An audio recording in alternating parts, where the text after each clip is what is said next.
Ya, baik, Pak Ihsan, kita mulai saja karena pesertanya sudah banyak yang hadir.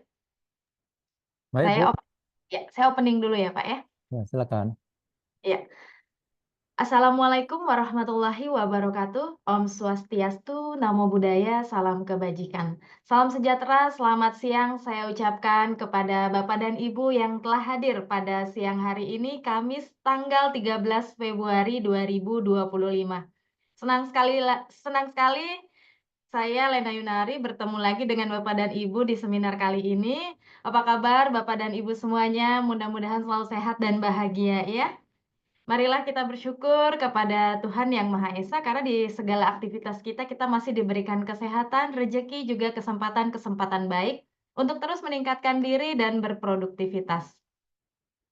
Bapak dan Ibu sekalian, saya informasikan seminar yang akan diadakan pada hari ini diadakan oleh Parema atau Perkumpulan Ahli Rekayasa Mandiri dan didukung oleh P3SM, Pusat Pembinaan Pelatihan dan Sertifikasi Mandiri. Seminar pada siang hari ini kita akan membahas tentang transportasi dan mobilitas, meneliti sistem transportasi yang efektif serta dampaknya terhadap perencanaan kota. Bapak dan Ibu sekalian, izinkan saya sebelum memperkenalkan narasumber kita yang telah hadir pada siang hari ini, saya ingin memberikan informasi terlebih dahulu terkait acara seminar pada siang hari ini. Untuk rundown acara pada seminar hari ini, kita akan lakukan sampai pukul kurang lebih 15 waktu Indonesia bagian Barat, di mana nanti pemaparan materi yang akan disampaikan oleh narasumber kita kurang lebih 60 menit. Dan kemudian untuk sesi tanya jawab kurang lebih 30 menit setelah pemaparan materi selesai. Untuk pertanyaannya Bapak dan Ibu bisa sampaikan di kolom chat terlebih dahulu, nanti akan saya bacakan setelah narasumber memaparkan materi. Dan untuk yang ingin bertanya langsung, saya akan berikan kesempatan juga bisa menggunakan fitur raise hand. Dan saya juga mengingatkan kembali kepada Bapak dan Ibu, jangan lupa untuk melakukan absensi. Untuk absensinya sudah ada link yang diberikan di kolom chat. Dan untuk materi juga sertifikat, Bapak dan Ibu bisa mengklik link yang sudah diberikan di kolom chat oleh panitia penyelenggara. Jadi kami harapkan sekali Bapak dan Ibu bisa mengikuti seluruh rangkaian acara pada siang hari ini sampai dengan selesai. Baiklah, Bapak dan Ibu sekalian, izinkan saya memperkenalkan narasumber kita yang telah hadir pada siang hari ini. Yang saya hormati, beliau adalah Bapak Dr. Muhammad Ihsan, Sarjana Teknik Master of Science. Beliau telah menyelesaikan pendidikannya di Sarjana Teknik Sipil di Institut Teknologi Bandung ITB pada tahun 1993 untuk Master of Science Civil and Environment Engineering di Utah State University USA, dan untuk gelar doktor PhD Civil and Environmental Engineering beliau selesaikan di Utah State Universitas USA di tahun 1999. Dalam bidang akademisi, beliau saat ini menjabat sebagai dosen teknik sipil di Universitas Riau. Dan beliau juga menjabat sebagai Ketua Engineering Service Unit Penataan Fasilitas Kampus di Universitas Riau sejak tahun 2006. Kemudian penelitian pada Pusat Penelitian Industri dan Perkotaan Universitas Riau sejak 2001. Staf ahli DPRD Kabupaten Siak Sri Indrapura bidang infrastruktur sejak tahun 2006 dan anggota tim profesional ahli persetujuan bangunan gedung Kabupaten Kempar sejak 2020, anggota tim profesional ahli persetujuan bangunan gedung Kabupaten Indragiri Hulu sejak 2022, dan anggota tim profesional ahli persetujuan bangunan gedung Kabupaten Rokan Hilir sejak tahun 2022. Bapak dan Ibu sekalian, untuk mempersingkat waktu, mari kita persilahkan kepada Bapak Muhammad Ihsan untuk memulai materi pada siang hari ini. Silakan Pak Ihsan. Baik, makasih Ibu Lena. Assalamualaikum warahmatullahi wabarakatuh. Selamat siang, salam sejahtera untuk kita semua. Ya. Bapak Ibu yang kami hormati, peserta seminar, ya, izinkan kami untuk memulai seminar kita pada siang hari ini. Materinya saya share langsung, Mbak Lena ya. Ya, silakan Pak. Oh iya.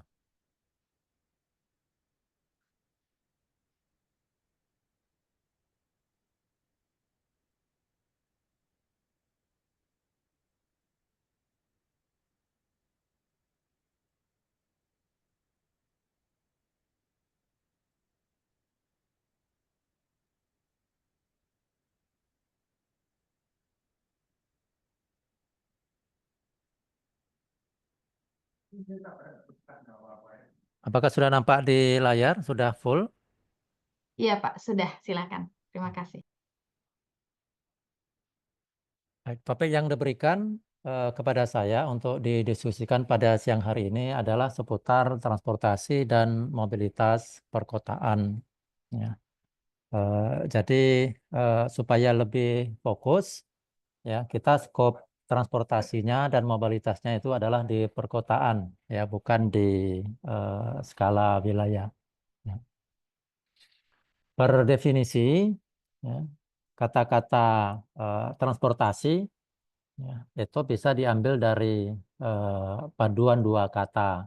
Ya, pertama trans, kemudian port. Ya, jadi trans itu adalah menghubungkan, ya, kemudian port itu adalah titik, ya, yang dihubungkan. Ya, sehingga jadilah dia dua kata.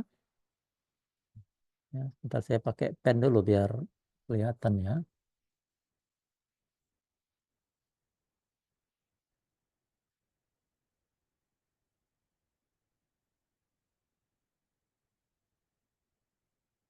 Panah saya kelihatan nggak ya?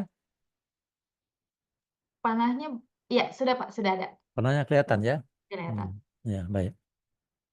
Jadi transportasi, ya itu artinya adalah suatu kegiatan atau proses, ya untuk memindahkan sesuatu dari satu tempat ke tempat yang lain. Ya, jadi kegiatan itu. Ya, jadi yang kita targetkan, ya, yang kita utamakan, yang kita prioritaskan, ya, ketika transportasi itu adalah memindahkannya itu, ya. Jadi memindahkan orang atau barang. Nah, jadi ada juga paradigma yang barangkali keliru di kita. Misalnya pada suatu kota, ketika kita melihat mobil banyak, jalan penuh, ya, kemudian lalu lintas ramai seperti itu, ya, itu kita menganggap wah kota itu sudah sukses transportasinya, sudah maju. Karena apa? Terbukti dari banyak kendaraan di jalan. Nah, ya, tetapi kita keliru untuk memahami bahwa ya, sebetulnya paradigma tersebut salah. Ya, kenapa? Ya, karena seharusnya paradigma yang benar adalah kalau yang banyak itu, ya, berpindah itu adalah orang dan barangnya, ya, bukan kendaraannya. Ya, jadi kalau cuma kendaraannya yang ramai, tapi penumpangnya yang berpindah atau bisa diangkut sedikit, atau barangnya itu yang diangkut sedikit, ya itu artinya ya paradigma transportasinya tidak benar atau transportasinya tidak berhasil. Ya, jadi harus kita ubah mindsetnya. Yang berpindah banyak itu adalah orang atau barangnya, ya, orang dan barangnya itu baru benar. Ya, makanya transportasi umum massal itu menjadi solusi, ya untuk transportasi di perkotaan, atau kalau untuk barang dalam jarak yang jauh, ya itu angkutan seperti kargo, ya kemudian kontainer, ya kemudian kereta api yang mengangkut volume barang dan penumpang dalam jumlah besar, ya itu menjadi sarana transportasi yang efektif. Ya. Baik. Nah, kenapa sebuah perencanaan transportasi itu menjadi penting? Ya, karena kehidupan kita di dunia ini itu memang tidak terlepas dari transportasi. Bahkan disebutkan transportasi itu adalah urat nadinya perekonomian.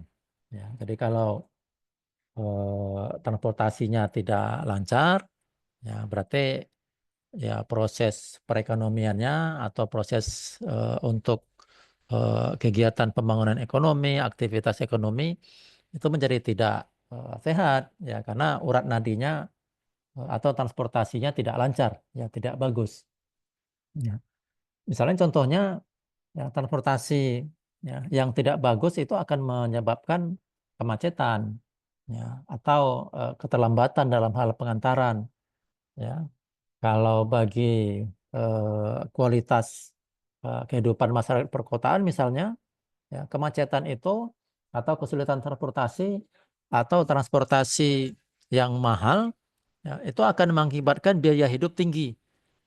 Ya, misalnya contohnya Jakarta. Ya, Jakarta itu upah minimumnya itu harus tinggi. Ya, biaya hidupnya tinggi. Ya, kenapa? Ya, karena salah satu faktornya adalah biaya transportasi yang tinggi. Ya, jadi jangan bangga dulu. Ya, kalau satu wilayah itu upah minimum regionalnya atau upah minimum kotanya itu tinggi. Ya, itu bisa jadi tinggi karena kontribusi dari biaya transportasi yang juga tinggi. Ya, ya, sehingga yang benar itu adalah ya biaya transportasi itu rendah. Ya, sehingga kita bisa menggunakan penghasilan kita, pendapatan kita untuk makanan, untuk kesehatan, untuk pendidikan, untuk rekreasi, ya, bukan hanya didominasi oleh biaya transportasi. Ya. Demikian pula, ya, transportasi yang tidak direncanakan dengan baik pada satu kota, ya, misalnya macet, ya, atau lebih dominan penggunaan kendaraan pribadi, ya, itu akan mengakibatkan lingkungan yang buruk, ya, polusi yang banyak. Ya, berapa kendaraan itu mengeluarkan polusi dalam waktu serentak.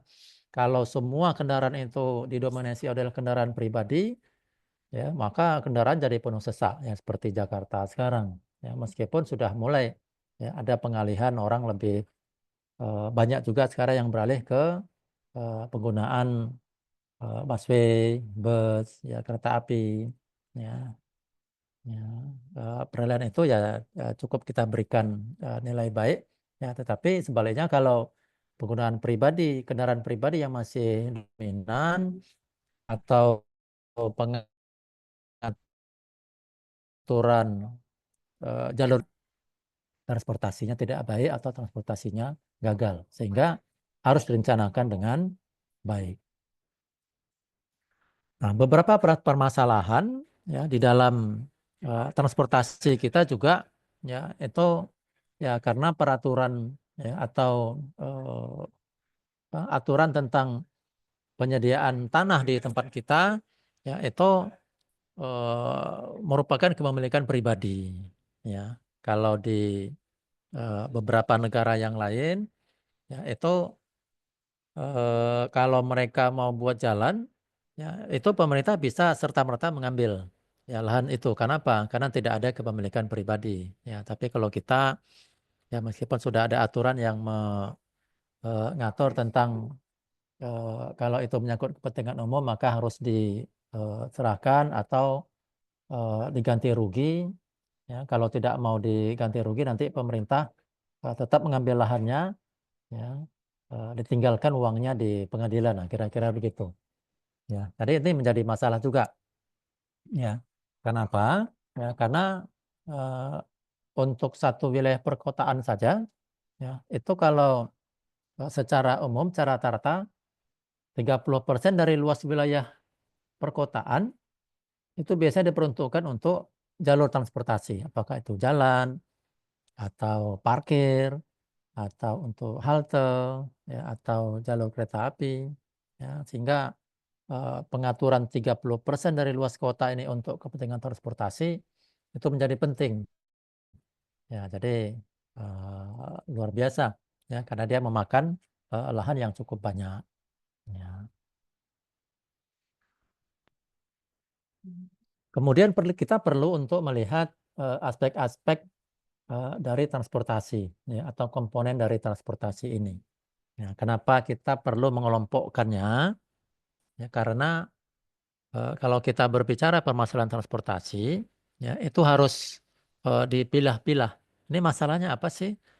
Apakah masalahnya karena jalan, atau perilaku penggunanya, atau pengaturannya yang nggak benar, ya, atau ada sisi-sisi penegakan hukum yang tidak jalan. Nah, sehingga saya menyukai pembagian komponen transportasi ini kepada 5. Ya, pertama sarana, yaitu berupa kendaraan ya, yang dipakai untuk bergerak. Kemudian yang kedua prasarana atau infrastruktur yang diam, jalan, kereta api dan seterusnya, rel kereta api, ya, halte, terminal.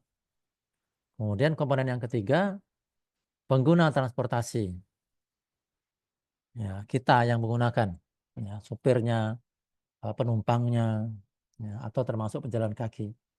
Kemudian yang keempat komponennya adalah pengaturannya, manajemennya. Ya, seperti apa diatur jalan itu, mau satu arah, mau dua arah, mau ada busway, mau ada jaringan kereta api dan seterusnya. Ya, pengaturan itu namanya manajemen transportasi. Dan yang berikutnya, komponen yang kelima adalah sisi penegakan hukumnya. Ya, karena ini juga penting. Ya, meskipun sarana prasarana tersedia, tapi di jalanan orang sembarangan saja berlalu lintas, ya, tidak ada aturannya, maka transportasinya juga ya, menjadi tidak baik. Ya. Jadi kelima komponen ini itu harus ada, harus baik, ya. Dan ketika kita mencoba menganalisis sebuah permasalahan transportasi, kita bisa membedakan dari mana kita bergerak. Apakah dari prasarananya, atau dari manajemennya, ya, atau sisi penegakan hukum, atau yang lainnya. Nah, jadi ini memudahkan bagi kita untuk menanganinya ya satu persatu. Saya mulai dari sarana dulu. Ya, sarana transportasi itu alat ya, atau sarana ya, yang kita pakai untuk melakukan pergerakan. Saya mulai dari bawah, ya, dari yang paling dasar. Apa dia sarana yang paling bawah? Itu adalah kaki. Nah, ya, barangkali kita tidak menyadari bahwa kaki kita sendiri adalah sarana transportasi. Kaki kita mengantarkan kita dari satu titik ke titik yang lain, ya meskipun tidak terlalu panjang, ya mungkin maksimal ya 3 kilo, mungkin ya 2 kilo, ya paling jauh misalnya kalau kita berjalan kaki yang normal. Tapi ianya digunakan ya untuk jarak-jarak yang pendek. Ya, karena itu padanannya nanti atau pasangannya kaki itu sarana, prasarananya apa? Itulah pedestrian atau trotoar. Jadi harus dipersiapkan satu paket dengan sarana transportasi atau prasarana yang lain. Ya. Kemudian pada tingkat berikutnya di atasnya lagi ada mungkin sepeda atau becak. Ya. Kemudian di atasnya lagi ada sepeda motor, bemo, bajai. Ya. Kalau di Riau itu ada becak Honda namanya. Ya. Jadi becak yang dikasih sepeda motor di sampingnya. Kemudian ada kendaraan roda 4, taksi, ya, untuk mobilitas ya, yang berbayar, ya. Kemudian ada angkot, ya, termasuk kendaraan pribadi roda 4. Kemudian di atasnya lagi yang lebih besar, lebih jauh ada bus, ada truk untuk mengangkut barang, ya, ada trailer untuk mengangkut kontainer, ya. Pada hierarki yang lebih atas lagi itu ada angkutan kereta api, ya, tram, monorail, ya. Kalau di sungai itu ada bus air. Ya, bukan Airbus, ini bus air. Ya, jadi bus yang bisa digunakan di sungai, kereta api, MRT dan seterusnya. Nah, ini sarana, artinya alat yang dipakai. Prasarana, nah itu yang diam, yang di bawah. Nah, tadi saya sebutkan kaki adalah sarana, maka prasarananya adalah pedestrian. Nah, termasuk jembatan penyeberangan, ada zebra crossnya. Ya. Kemudian prasarana yang lain, ya, tempat pemberhentiannya ada halte, ada terminal, ada bandara, pelabuhan, stasiun. Kemudian jalur yang menghubungkannya ada jalan raya, ada sungai, jalur rel, ya, mungkin ada lintasan kabel untuk kendaraan yang diangkut dengan kabel, termasuk sarana petunjuk, oh, petunjuk arah, ya, rambu, marka, papan-papan peringatan. Nah, ini prasarana. Ya. Kemudian komponen yang ketiga, ya, pengguna transportasi. Nah, ini termasuk supir, ya, supir kendaraan umum, ya, kita masyarakat sebagai pengguna kendaraan pribadi, pengguna kendaraan umum, ya, termasuk juga kita sebagai pejalan kaki, pengguna. Nah, ini perlu barangkali kita introspeksi sistem, misalnya sistem pemberian SIM, ya, sistem ujian SIM. Ya, apakah pemberian SIM itu dilakukan dengan cara yang baik, baik ujiannya, ya, ataupun prosesnya, sehingga ya, orang yang punya SIM memang betul-betul memiliki kapasitas untuk mengemudi, ya, tahu peraturan. Ya, saya coba beberapa mahasiswa saya, mahasiswa S2 saya, membedakan antara tanda S coret, ya, dilarang stop dengan dilarang parkir. Nah itu. Nah itu eh, yang artinya orang yang intelek, yang berpendidikan, ya itu pun susah membedakan antara dilarang berhenti dengan dilarang parkir. Ya. Nah, jadi ya, proses edukasi atau pendidikan untuk pengemudi yang mengambil SIM itu saya kira perlu. Kemudian berikutnya, komponen transportasi itu adalah manajemen transportasi. Kalau kita ingin memperbaiki transportasi, ya maka manajemennya harus diperbaiki juga. Ya. Pengaturan hierarkinya. Ya. Ini eh, jalan itu ada hierarkinya, mulai dari jalan lokal, jalan kolektor, jalan arteri dan seterusnya. Ya. Yang pengaturan ini, ya, itu juga berpengaruh terhadap pengaturan transportasi umumnya. Di jalur mana kita meletakkan angkutan kota, angkot, jalur mana kita meletakkan bus kota, di jalur mana kita menyatukannya dengan kereta api, jalan tol dan seterusnya. Ya, nah itu semua terhimpun di dalam proses kita sebut manajemen transportasi. Ya, memanagenya. Ya, sarana yang bagus, tapi kalau tidak di-manage, tidak diatur, nah, hasilnya juga tidak akan maksimal. Ya, sehingga manajemen transportasi menjadi salah satu bagian dari komponen transportasi yang harus diatur dengan baik. Kemudian penegakan hukum. Nah ini, ya. Penegakan hukum, ya, peraturannya, ya, di mana yang satu arah, di mana yang dua arah, siapa yang menegakkannya, siapa yang mengawasinya. Kemudian rambu-rambu yang dipasang, ya, itu kalau tidak sanggup untuk diawasi atau ditegakkan hukumnya, lebih baik nggak usah dipasang, ya, karena buang-buang biaya aja. Jadi kalau misalnya dipasang rambu dilarang parkir, ya memang harus ada petugas yang mengecek ke situ. Ya, kalau yang parkir itu ditilang atau diderek. Ya, tapi kalau cuma rambunya aja dipasang, kalau ada orang parkir di situ, sementara kalau ada orang yang datang parkir tidak diberikan tindakan, ya tidak berguna rambu-rambunya, yang habis-habis uang aja gitu. Ya, jadi ini sejalan dengan penegakan hukumnya. Ya, ya termasuk ya di beberapa daerah misalnya ya, ada tilang elektronik. Ya, nah, tilang elektronik ini juga baru berfungsi kalau diberikan sanksi. Ya, memang orang ditilang. Ya, tapi saya lihat ada juga kelemahan tilang elektronik. Tilang elektronik. Kenapa?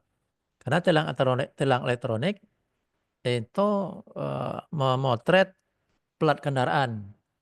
Ya, plat kendaraan. Ya, jadi kalau terpotret plat kendaraannya, dia melakukan pelanggaran, ya maka dikirimkan surat tilangnya. Ya.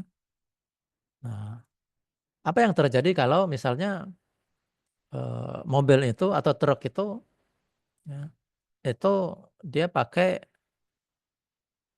plat nomor palsu misalnya, ya, atau plat nomornya kabur atau sengaja dikaburkan. Ya, misalnya truk-truk yang dari luar kota, ya, itu ya hampir tidak terbaca itu nomor kendaraannya. Itu bagaimana? proses tilang elektroniknya itu bisa dilakukan. Nah, hal yang seperti itu saya kira perlu dirapikan ya supaya penegak hukumnya, tilangnya bisa efektif. Tujuannya untuk apa? Ya supaya transportasinya lancar, transportasinya aman. Ya, karena ada penegakan hukum yang baik, ya, yang efektif, ya, sehingga lalu lintasnya menjadi teratur. Nah, selanjutnya untuk sebuah perencanaan transportasi, karena transportasi itu harus direncanakan, maka kita mengikuti alur yang tepat, ya, alur yang tepat untuk menghasilkan satu produk, ya, sistem transportasi. Misalnya begini, ya, misalnya di satu simpang itu terdapat kemacetan, ya, dan itu harus diselesaikan dengan sebuah proyek transportasi. Ya, apakah itu pelebaran jalan atau flyover atau pengaturan lalu lintas di sana sudah cukup atau underpass atau yang lainnya. Nah, itu kan sebuah perencanaan transportasi yang harus diputuskan. Nah, bagaimana cara kita untuk memutuskan sebuah perencanaan transportasi atau solusi transportasi harus melalui tahapan-tahapan seperti berikut. Ya, ada yang pertama harus ada definisi masalah. Ya, macet di persimpangan. Macetnya karena apa? Berapa lama? Berapa panjang yang terlibat? Ya, pada jam berapa? Nah, itu namanya definisi masalah. Itu harus dinyatakan, ya, harus ditemukan. Ya. Kemudian baru dikumpulkan data. Ya, kumpulkan data. Ya, data volume lalu lintas, lebar jalan, kemudian kegiatan perekonomian di sekitar persimpangan itu, apa yang menyebabkan kemacetannya, mengapa orang sering parkir di situ, ya, kalau misalnya perlu dilebarkan selebar apa. Ya, nah itu namanya pengumpulan data. Ya, termasuk ya jam-jam sibuk jam berapa di lokasi itu. Kemudian penentuan alternatif. Ya, ada alternatif-alternatif yang harus dipilih, yang harus diuji. Yang tadi sudah disebutkan.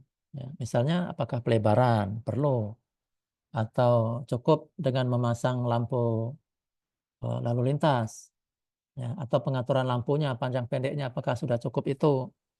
Ya, kemudian atau memang perlu flyover atau malah underpass. Ya, atau tidak perlu flyover, cukup pelebaran jalan di sepanjang arah keempat kaki dari persimpangan itu. Nah, nah ini harus diuji. Ya, makanya diuji dengan evaluasi alternatif, dilakukan analisis ya dengan metode-metode penyelesaian lalu lintas itu, ya, kemudian baru dilakukan pemilihan. Oke, keputusannya misalnya tidak perlu flyover, cukup hanya pelebaran tikungan misalnya. Ya, karena kalau bangun flyover ya boleh-boleh saja, tetapi harus dipikirkan itu konsekuensi pendanaannya. Ya, barangkali ya, butuh 50 miliar atau 100 miliar untuk flyover. Tapi kalau persimpangan ya cukup 25 miliar. Nah, misalnya. Nah, itu dianalisis, diuji, tapi kita ingat ya, alternatif yang kita putuskan itu barangkali untuk saat itu hasilnya baik. Ya, tetapi barangkali seiring dengan berjalannya waktu mungkin akan timbul masalah baru. Misalnya ya dalam waktu 5 tahun ya dia baik ya, tapi dalam waktu 10 tahun kendaraan semakin ramai lagi ya karena di situ lancar maka ya banyak toko-toko baru dibuka lagi atau toko-toko bertambah ya, atau dibangun gedung baru di persimpangan itu. Nah, tentu volume lalu lintasnya juga berubah, kepadatan lalu lintasnya berubah, yang tadinya cukup ya menjadi tidak cukup. Nah, seiring dengan waktu akan timbul masalah baru ya, yang perlu pemecahan transportasi yang lagi. Nah, kembali di loop yang baru lagi, ada masalah baru lagi, terus demikian. Jadi memang solusi-solusi transportasi ya, itu tidak selamanya bertahan.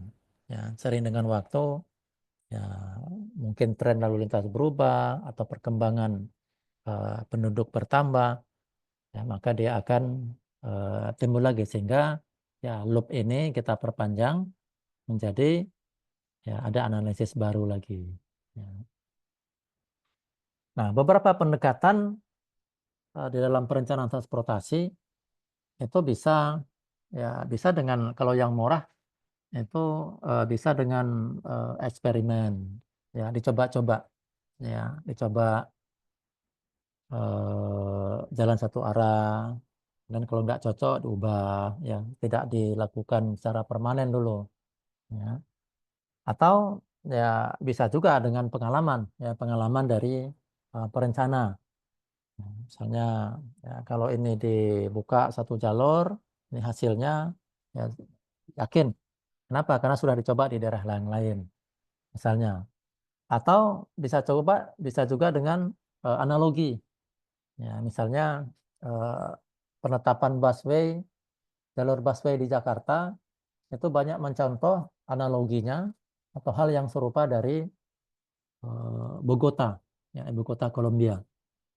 Yang di Kolombia kira-kira sifat masyarakatnya, kepadatan kotanya, ya, itu hampir sama dengan Jakarta. Di Bogota dilihat cukup sukses, maka Jakarta mengambil contoh dari Bogota untuk membuat jalur khusus bus. Nah, dan nampaknya Jakarta cukup berhasil ya karena busway di Jakarta juga penuh ya dan efektif mengurangi atau memindahkan orang dari penggunaan kendaraan pribadi baik sepeda motor atau eh, kendaraan roda empatnya beralih ke busway. Nah, itu baru disebut sukses. Ya. Atau bisa juga pengambilan keputusan transportasi ini itu dengan menggunakan model. Nah, apakah model terowongan angin, model matematika, simulasi, dan seterusnya. Dan harus diingat juga bahwa ya, dalam mempertimbangkan perencanaan transportasi, itu semua faktor harus ditimbang. Faktor sosial, faktor ekonomi, ya, termasuk faktor politik. Ya.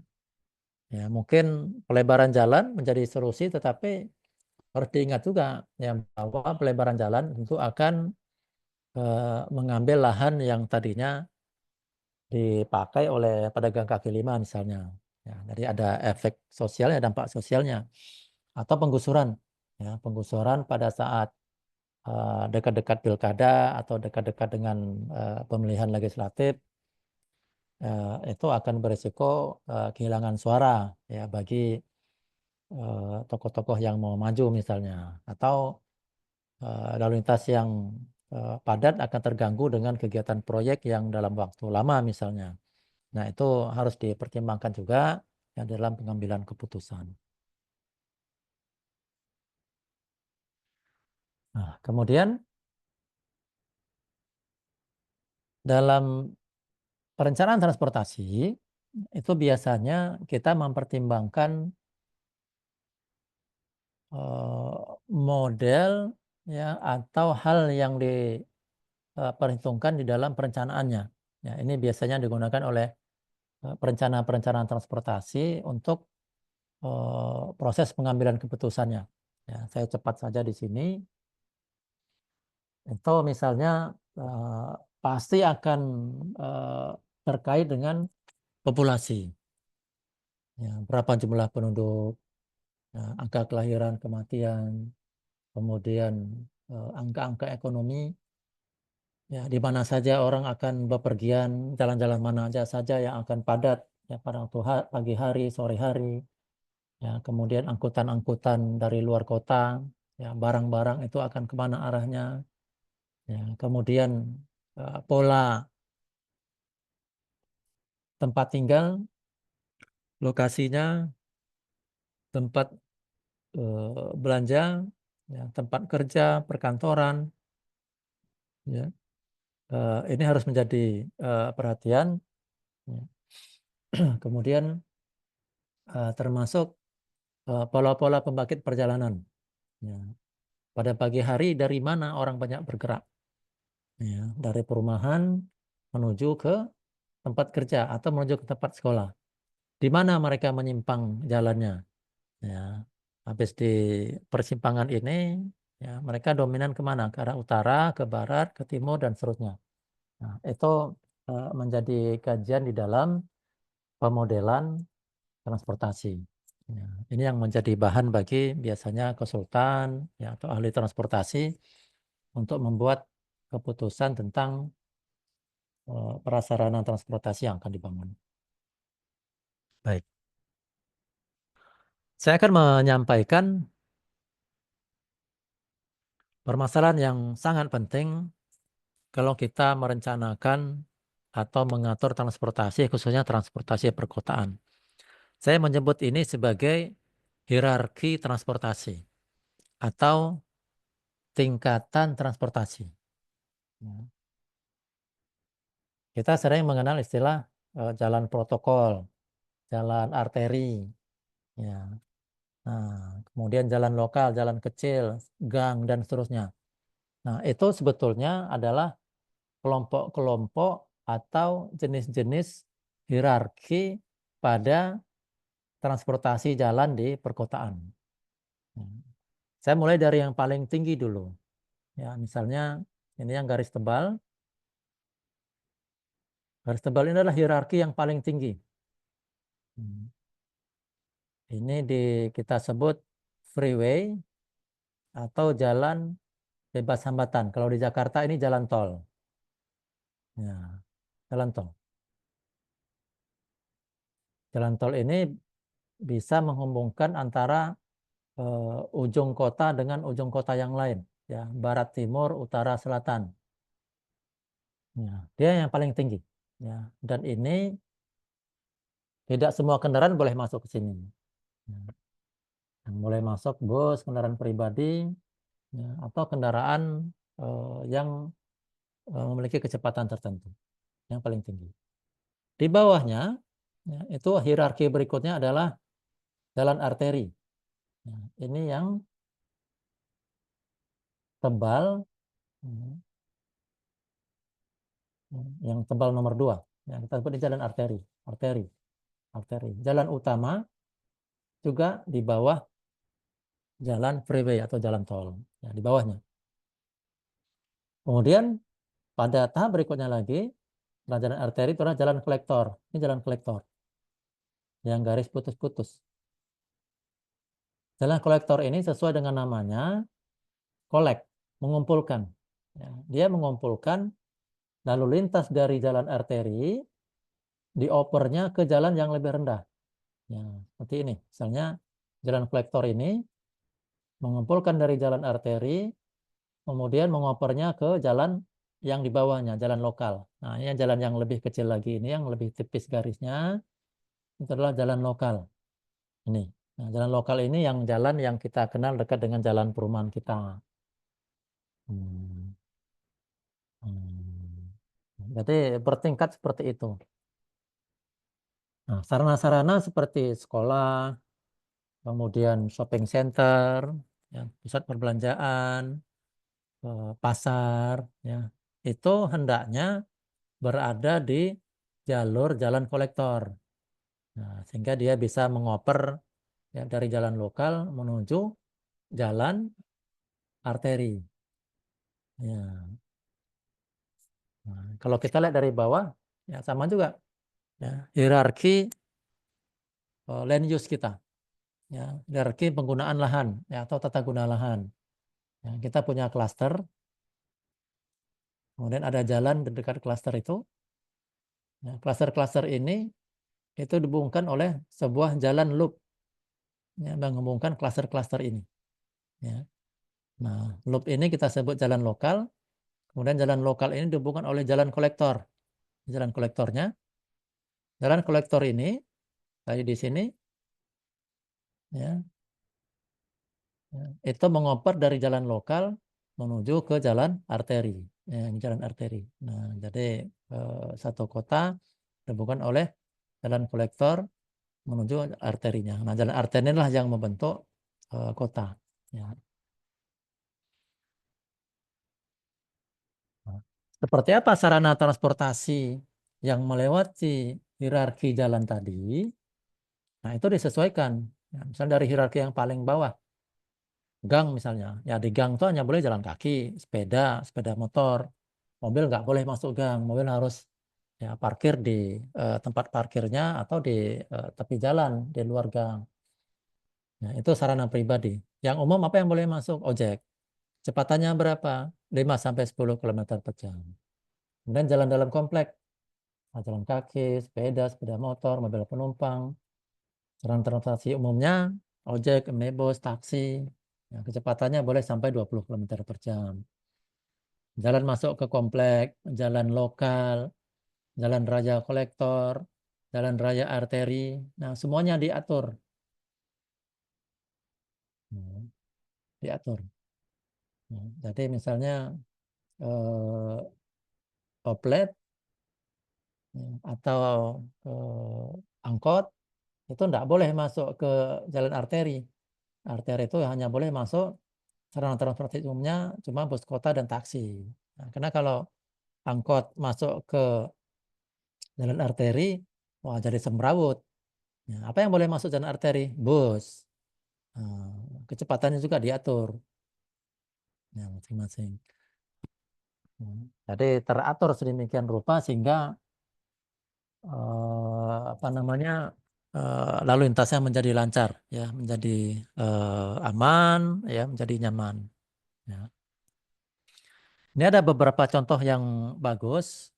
Ya, ini saya ambil dari contoh di Korea. Ya, jadi di Korea itu, Korea Selatan, itu untuk hierarki yang paling tinggi, yang paling atas, ya, itu mereka punya kereta super cepat.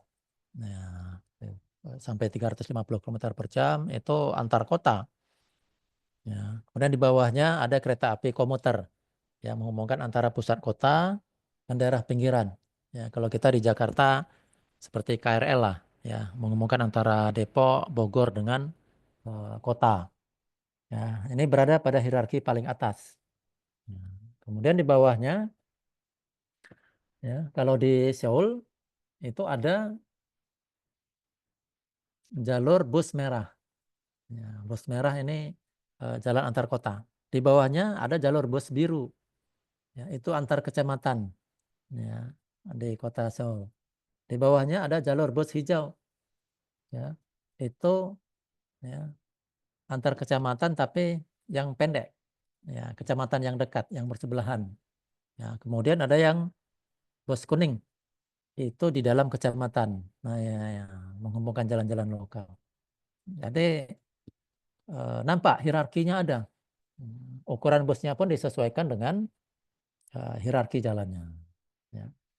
Dan yang istimewanya di Korea, ya, mereka bisa menaiki bus-bus itu ya, yang terhubung satu sama yang lainnya dengan sistem IT, ya, dan cukup ya dengan satu tiket saja, ya, sekali bayar saja mereka bisa menggunakan bus yang berpindah-pindah dari satu jalur ke jalur yang lainnya. Ya. Kemudian eh, disediakan juga sepeda, ya, jalur sepeda maksudnya. Ya. Jalur sepeda yang memiliki jalur khusus, bahkan di beberapa tempat, kalau kita lihat di sini, ini ada lift. Ya, lift ini digunakan untuk sepeda bisa masuk. Ya, jadi kalau orang pakai mobil untuk memasuki jalan yang di atas ini, dia harus berputar jauh, baru bisa masuk ke akses. Tapi kalau sepeda, nah orang bisa masuk ke sini, kemudian naik lift, naik elevator, bisa berpindah jalur. Nah, jadi bisa-bisa di satu tempat naik sepeda itu lebih cepat daripada naik mobil.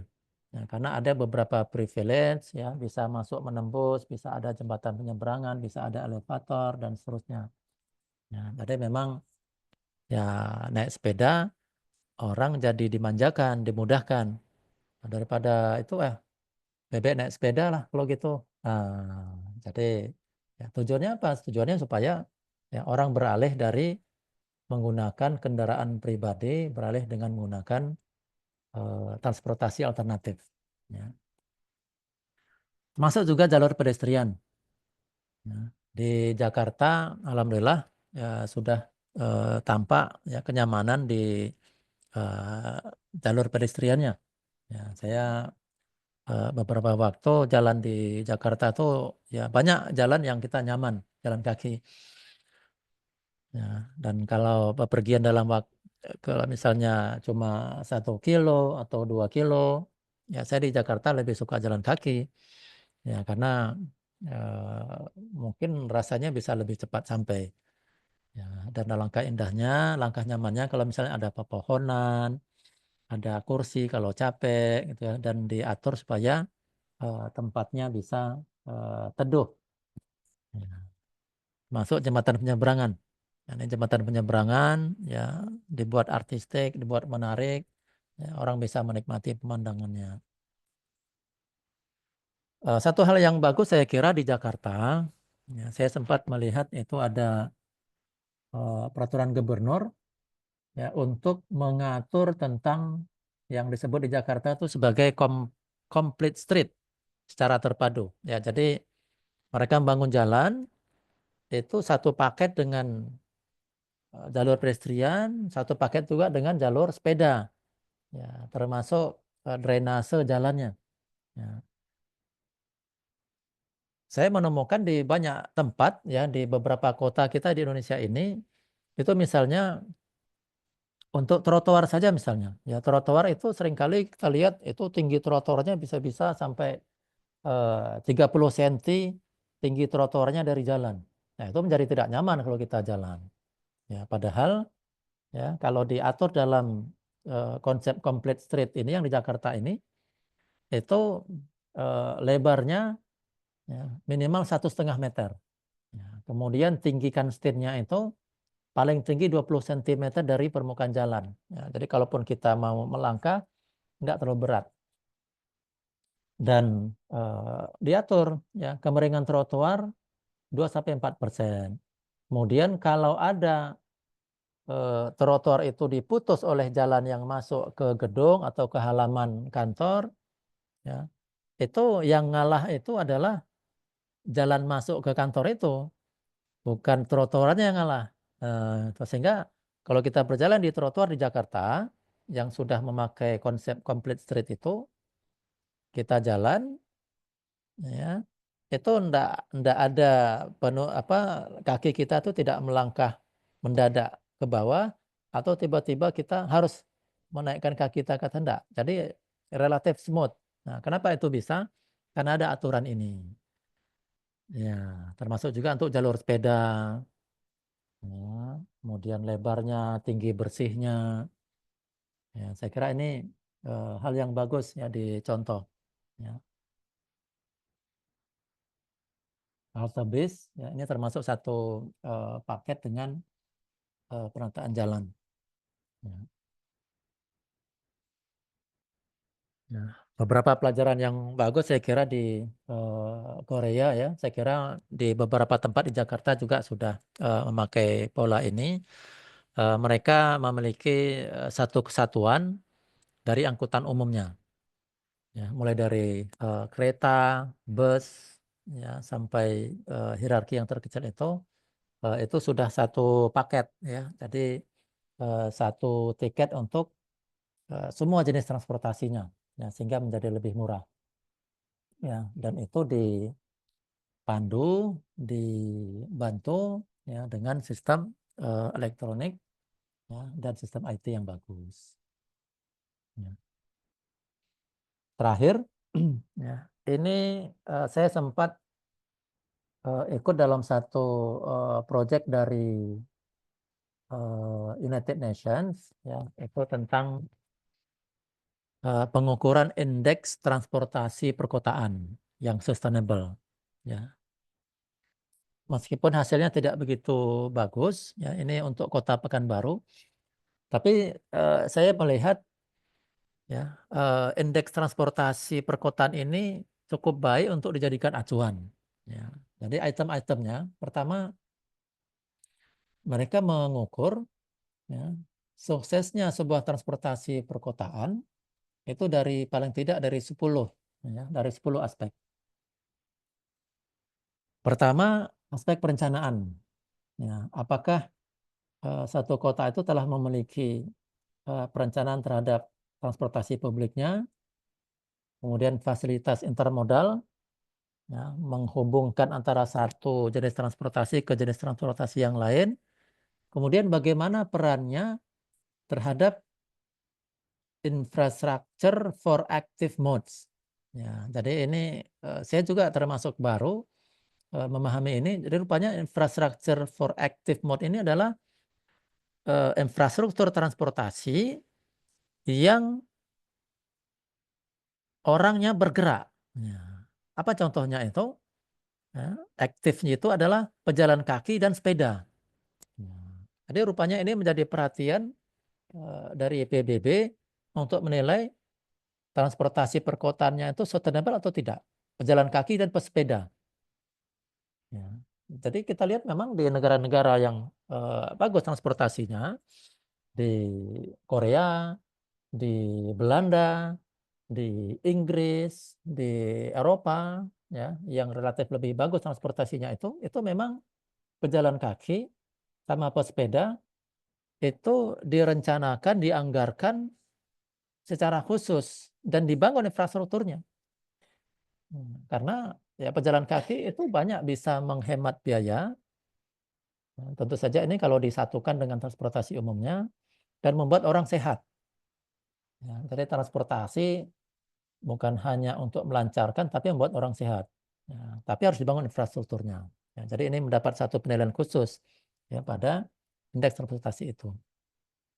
Kemudian yang dinilai yang kedua, modal share of active and public transport in commuting. Ya, jadi yang diukur juga itu adalah seberapa banyak dananya yang diperuntukkan untuk active transportation tadi, jalan kaki sama pesepeda, termasuk berapa banyak biaya yang dikeluarkan untuk transportasi publik. Nah, ini diukur. Kemudian convenient access to public transport service. Berapa sih jangkauan transportasi umumnya? Misalnya bus kotanya. Bus kotanya ya, itu jalurnya apakah sudah melingkupi jarak 500 meter atau enggak? Ya, karena standar minimumnya 500 meter. Antar halte satu dan halte yang lainnya mesti ada jarak yang tercover 500 meter. Atau jalan yang satu dengan ruas jalan yang lainnya ya, maksimal 500 meter sudah bisa dicapai dengan transportasi umum. Gridnya itu. Nah, kalau lebih besar daripada 500 meter, nilainya kurang. Kemudian yang diukur lagi public transport quality and reliability. Ya, kualitasnya, kenyamanannya, kemudian berapa jam sekali. Ya. Memang busnya ada, tapi ada cuma 1 jam sekali, atau tidak bagus. Ya, maksimal 15 menit. Atau yang paling bagus 5 menit. Ya, atau tiap 2 menit. Kemudian yang diukur juga untuk eh, indeks transportasi perkotaan yang sustainable itu adalah jumlah kecelakaan. Ya, jumlah kecelakaan, semakin banyak kecelakaan yang terjadi, ya, maka semakin buruk transportasinya. Affordability, biaya yang dibayarkan untuk transportasi, berapa? Ya, apakah terjangkau atau tidak? Ya, itu dinilai. Kemudian operational cost dari transportasi publiknya. Efisien atau tidak, ya, menguntungkan atau tidak. Kemudian berapa jumlah investasi di bidang transportasi. Ya, pemerintahnya mau berkorban apa enggak? Atau sektor swastanya mau terlibat enggak dalam investasi transportasi publik. Nah, ini juga menjadi penilaian. Kemudian kualitas udara dinilai. Kemudian emisi buangan, ya, emisi buangan dari transportasi kotanya. Ya, semakin banyak menggunakan BBM, ya maka emisinya semakin tinggi. Ya, itu bisa dikurangi dengan ya pemakaian kendaraan listrik atau malah memperbanyak active transportation tadi, ya jalan kaki dan pesepeda misalnya. Ini adalah nilai untuk Pekanbaru. Ya, ini memang nilainya tidak terlalu tinggi, khususnya untuk modal share of active and public transport, kemudian masih rendah di eh, akses untuk public transportasinya karena masih coverage areanya masih rendah, kemudian juga rendah di investasi eh, transportasi publiknya. Nah, ini beberapa nilai yang rendah. Nah, untuk yang lain-lainnya cukup tinggi. Ya, jadi rata-rata nilainya 61 untuk Pekanbaru tahun 2020.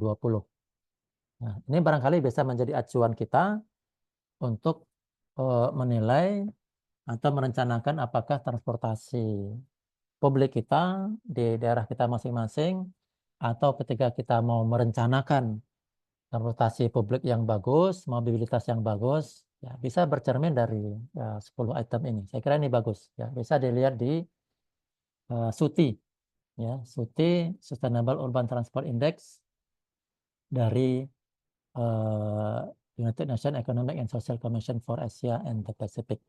Ya, bisa dilihat. Saya kira itu yang bisa saya sampaikan, ya mungkin untuk beberapa perbandingan untuk sharing, ya mungkin Bapak Ibu punya pengalaman, ya bisa di sharing bersama di kita di ruang seminar ini. Terima kasih. Assalamualaikum warahmatullahi wabarakatuh. Waalaikumsalam warahmatullahi wabarakatuh. Terima kasih Bapak Muhammad Ihsan atas sharing sessionnya pada siang hari ini. Luar biasa sekali insight yang kita dapat Bapak dan Ibu sekalian. Baik, sebelum saya memulai sesi tanya jawab, saya ingin mengingatkan terlebih dahulu kepada Bapak dan Ibu, jangan lupa melakukan absensi. Silahkan untuk mengklik link yang ada di kolom chat. Untuk materi juga e-sertifikat, Bapak dan Ibu bisa mengklik link yang ada di kolom chat. Baiklah, berikutnya kita masuk ke dalam sesi tanya jawab atau sesi diskusi. Bapak dan Ibu sekalian, saya berikan kesempatan untuk berdiskusi langsung karena ini materi yang cukup menarik. Saya ajak Bapak dan Ibu untuk langsung bertanya kepada narasumber kita. Saya batasi untuk penanya langsung ini 3 orang pertama terlebih dahulu. Apabila waktu masih cukup nanti akan kita lanjutkan, untuk memberikan kesempatan kepada yang lain. Baik, silakan Bapak dan Ibu ada yang ingin bertanya langsung, silakan menggunakan fitur raise hand. Saya akan langsung memberikan kesempatan. Silakan. Sambil menunggu Pak Ihsan, ini sudah ada pertanyaan yang masuk di kolom chat. Saya bacakan terlebih dahulu, ini dari Bapak Edi Nurbiantoro. Izin bertanya, saya Edi Nurbiantoro. Pertama, bagaimana sistem transportasi dapat mengurangi kemacetan? Apa dampak pembangunan infrastruktur transportasi terhadap ekonomi dan lingkungan? Apa strategi untuk mengurangi emisi karbon dalam sistem transportasi? Silakan Pak Ihsan ditanggapi. Ya, makasih. Tadi sudah disampaikan beberapa contoh bagaimana sistem transportasi dapat mengurangi kemacetan. Ya. Yang paling utama, ya, tulang punggung sebuah transportasi perkotaan, ya, itu adalah transportasi umum massal yang maju. Ya. Selagi kita masih mengandalkan kepada transportasi pribadi atau penggunaan kendaraan pribadi, ya, maka ya, selama itu pula ya, kemacetan, kemudian ketidakefisienan itu akan terjadi. Ya, kenapa? Karena ruang yang kita gunakan kalau kita memakai kendaraan pribadi dibandingkan dengan kalau kita memakai fasilitas transportasi umum itu sudah jelas ya akan banyak ruang yang terpakai oleh kendaraan pribadi. Bayangkan misalnya bus, ya satu bus yang mengangkut 40 orang misalnya, ya, itu hanya memakan ya katakanlah mungkin sekitar ya maksimal 4 ini aja ya, 4 kendaraan pribadi barangkali. Ya. Nah, tetapi dia bisa mengangkut 40. Kalau 4 kendaraan pribadi, ya, kalau satu kendaraan pribadi itu cuma mengangkut 2 orang, ya, itu cuma bisa angkut 8. Nah, 8 dibandingkan 40, ya. Nah, itu sebuah peningkatan efisiensi yang luar biasa. Ya. Jadi targetnya ya kota-kota kita itu mesti bisa menyediakan transportasi umum sehingga orang beralih dari penggunaan kendaraan pribadi menjadi menggunakan transportasi umum.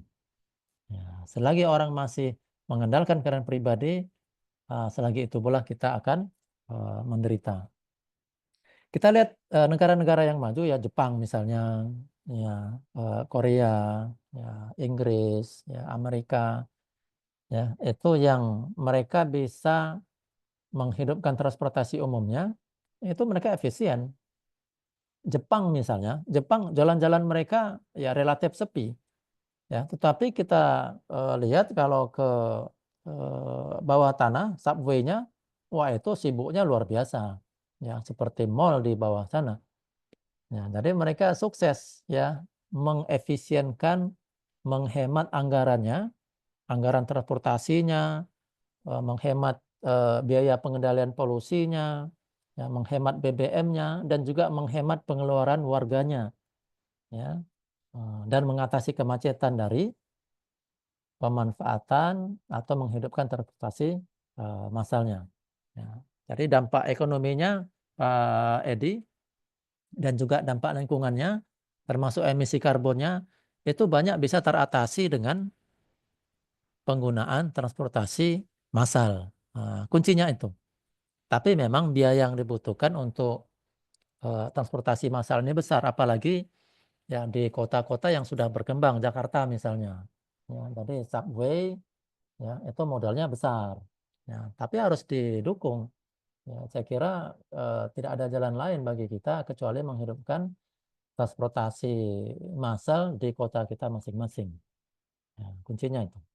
Ya, baik. Iya, baik. Terima kasih Pak Ihsan, cukup menarik sekali penjelasan Bapak. Pak Edi mudah-mudahan cukup menjawab. Apabila masih ada yang ingin ditanyakan, Pak Edi bisa langsung raise hand, saya akan berikan kesempatan. Baik, Pak Ihsan sebelum saya masuk ke penanya berikutnya, tadi Bapak mengatakan bahwa tulang punggung transportasi ini adalah, transportasi umum ya, Pak, ya? Transportasi umum massal. Yang maju, seperti itu. Nah, tadi disebutkan di beberapa negara yang sudah maju transportasi umumnya, sedangkan di kita ini masih, kalau saya lihat masih cukup, eee, belum belum belum efektif ya, Pak, ya, untuk transportasi umumnya, seperti itu. Karena banyak solusi-solusi untuk mengatasi kemacetan. Tapi, saya ingin minta pendapat Pak Ihsan ya, terkait taksi online, Pak.